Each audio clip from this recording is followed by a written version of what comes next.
2, 3. Dan mereka akan apa? Memerintah sebagai camat, bukan? Sebagai apa? Raja di mana? Di bumi. Kenapa kita nggak membahas ini? Memerintah sebagai raja di bumi. Wahyu pasal yang ke-11. Ada banyak. Saya lompat-lompat saja. Wahyu 11 ayat 15.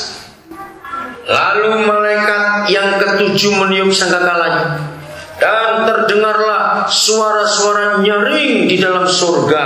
Katanya, pemerintah atas mana? Lagi sekali, pemerintah atas mana? Dunia dipegang oleh siapa?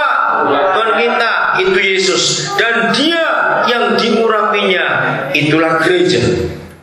Dan Yesus dengan gereja menjadi satu, kepala dan tubuh menyatu. Maka itu dari dua pribadi, Tuhan kita dan dia diurapinya menjadi tunggal. Itulah Yesus dengan kita. Katakan amin. Akan apa? Memerintah sebagai apa? Raja. Sampai kapan? Selama-lamanya. Kenapa kita gak mikirkan ini? Saudara, karena saya tahu janji ini luar biasa. Maka itu mulai hari ini, sebelum kita jadi raja beneran, bersikaplah jadi raja. Jangan jadi kacau. Digetaknya selalu sembunyi gitu. Raja itu nggak takut masalah. Raja itu nggak takut masalah. Saudara, kalau saudara ingat dari tanggal 4 November, begitu Barack Hussein Obama menang, lihat sikap dia, betul-betul jadi presiden. Betul, dia ngatur ini, ngatur itu. Sampai hari ini orang memperhatikan dia. Padahal dia belum presiden, baru terpilih. Nanti resminya presiden itu 20 Januari. Nah, seharusnya begitulah sikap orang Kristen. Kita memang belum jadi raja, tapi ayo kita menggunakan otoritas raja, ngatur orang, memberi makan orang, menyejahterakan orang. Nggak ada yang amin. Itulah raja. Betul? Ayo, yang belum biasa memberi makan orang, saudara pasti makan orang. Ayo, kita mulai latihan memberi makan orang. Jadi raja yang murah, memberkati banyak orang. Harus begitu sikap kita, memerintah sebagai raja. Pasal 20. Nanti yang lain cari sendiri. Ya. Pasal 20 ayat yang keempat. Judulnya apa? Pasal 20 kita payung Kerajaan 1000 tahun. Di mana ini, surga atau di bumi? Di bumi, bukan di surga. Ayat 4. Lalu aku melihat berapa tahta? Tahta, thrones. Enggak cuma satu tahta, banyak tahta. Aku melihat banyak tahta. Berarti banyak raja tidak? Banyak. Memang kita jangan dipilih. Kalau tidak mengungsi janji itu. Dan orang-orang yang duduk di atasnya, orang-orang lagi duduk di atas tahta-tahta itu, kepada mereka diserahkan apa? Kuasa untuk menghakimi. Hanya raja-raja yang punya otoritas, punya kuasa untuk memerintah, untuk menghakimi. Aku juga melihat jiwa-jiwa mereka yang telah dipegang kepalanya karena kesaksian tentang Yesus dan karena firman Tuhan, yang tidak menyembah binatang itu dan patungnya. Jadi nggak ngungsi, ada di dunia ini. Dan yang tidak juga menerima tandanya pada daya dan tangan mereka. Jadi menghadapi semua kejahatan itu. Dan mereka bagaimana? Hidup kembali dan memerintah sebagai apa? Raja. Berapa lama? Bersama Kristus untuk masa 1000 tahun. Kenapa kita nggak bahas ini? Kenapa gereja nggak bahas ini? Kalau bicara akhir zaman, selalu ketakutannya ditonjolkan. Bahayanya, ancamannya memang akan ada. Karena itu janji, nubuat. Tapi jangan sibuk. Jadi memang Bapak izinkan krisis global ini supaya satu sistem, satu kerajaan yang tidak tergoncangkan itu muncul di bumi. Bayangkan kalau tinggal satu itu, orang akan datang ke sini untuk mencari. Karena ada yang lain lagi sudah ambruk semua. Tinggal satu itu. Disinilah gereja itu akan tampil. Nubuatnya, klimaksnya itu di sini. Yesaya 2. Coba kita lihat. Ini loh, akhirnya itu di sini. Hebat sekali. Judulnya apa di ayat 1? Ayo Sion sebagai apa? Pusat. Kata pusat ini penting. Senternya. Sion itu gereja Tuhan.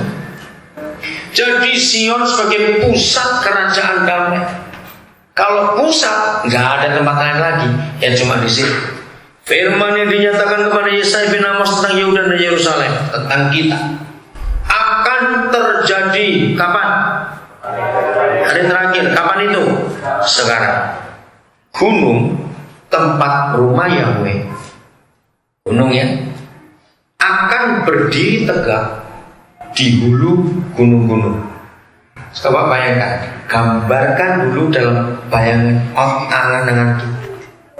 Ada banyak gunung, semuanya menjulang tinggi. Cuma ada satu yang paling tinggi. Ngerti maksud saya?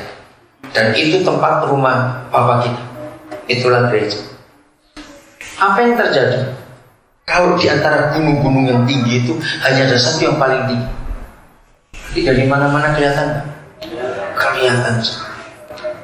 Saudara dan saya disiapkan Bapa di surga untuk menonjol daripada yang lain. Sebab yang lain itu kolaps, yang lain itu ambruk. Tinggal anak-anak Papa saja yang tetap berdiri tegak di antara semua gunung-gunung. Gunung-gunung bicara soal pemerintahan dunia ini. Semuanya tinggi-tinggi, hebat-hebat. Tapi cuma satu yang dibiarkan paling tinggi dan menjulang tinggi di atas bukit-bukit. Akibatnya siapa? Segala bangsa akan bagaimana? Nah, perhatikan bedanya kata datang dan berduyun-duyun. Nubuatan ini menggunakan kata berduyun-duyun. Dan segala bangsa akan berduyun-duyun ke sana.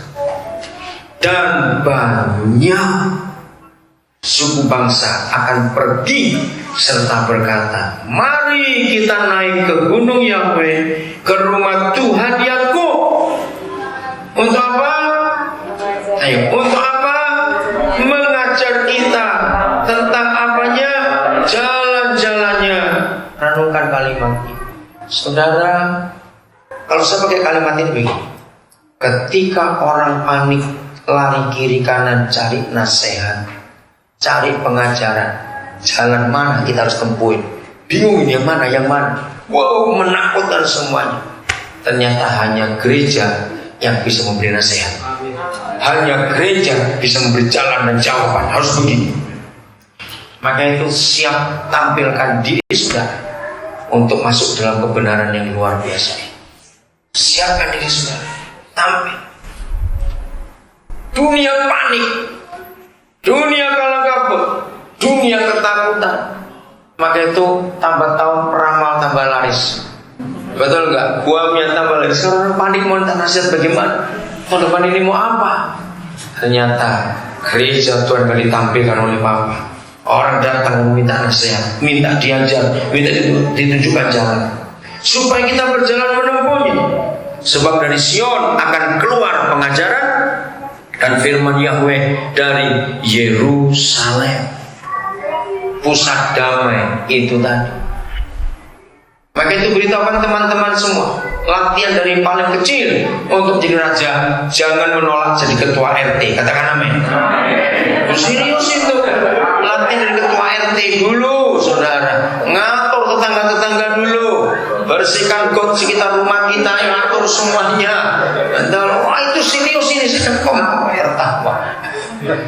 Orang Kristen tidak boleh menolak untuk jadi ketua RT. Enggak digaji, tapi sibuknya luar biasa. Harus mau jadi ketua RT. Mau kita jadi berkat buat mereka semua. Ngatur mereka, rukun tetangga. Kata itu bagus lah, kita berkerukunan di antara tetangga-tetangga kita. Ayo kita jadikan ini latihannya. Karena begitu ribut-ribut, mana Pak RT, mana Pak RT, mana Bu RT, minta nasihat.